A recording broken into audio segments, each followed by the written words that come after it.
All right, we're pleased to be joined by our pal, SCOREGolf's business and equipment analyst, Rick Young.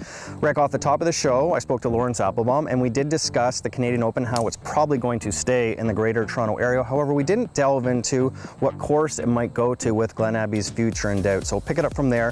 Where might this tournament go 4-5 years down the road when Glen Abbey does eventually have to shut its doors? Yeah, and it is definitely a new era for this tournament going forward, Jason. But I think the one place that everybody's seemingly looking at right now is Rattlesnake Point. It's actually a very good golf course that needs to be redone, but it has a lot of land mass, and I think it would really suit the Canadian Open extremely well. Okay, and we also know that out in Calgary, a golf course is being built with a pretty popular name attached to it, Phil Mickelson. Again, RBC and Golf Canada have talked about the Canadian Open staying in the Greater Toronto Area. However, if it does go out west, is Mickelson National a possibility? No question. It's a tremendous site.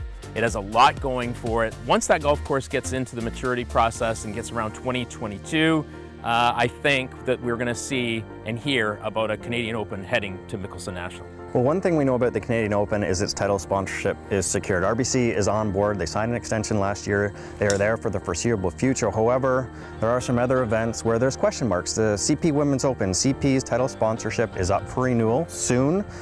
We lost the Manulife LPGA Classic. Manulife decided not to do that anymore. What can you tell us about that?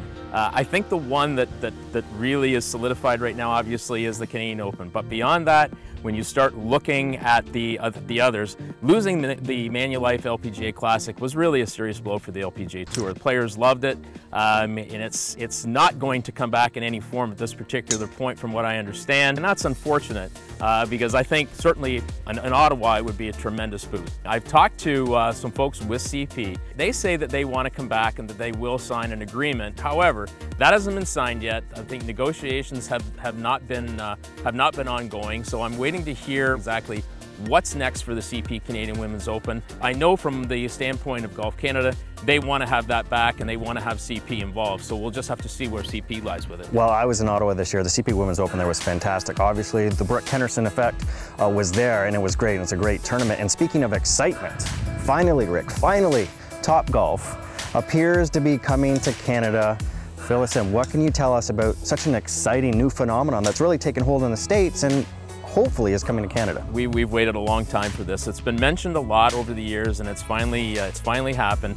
Topgolf will come to Canada, and it will do so with an interesting partner, Cineplex, which will partner and operate with Topgolf on multiple facilities across the country.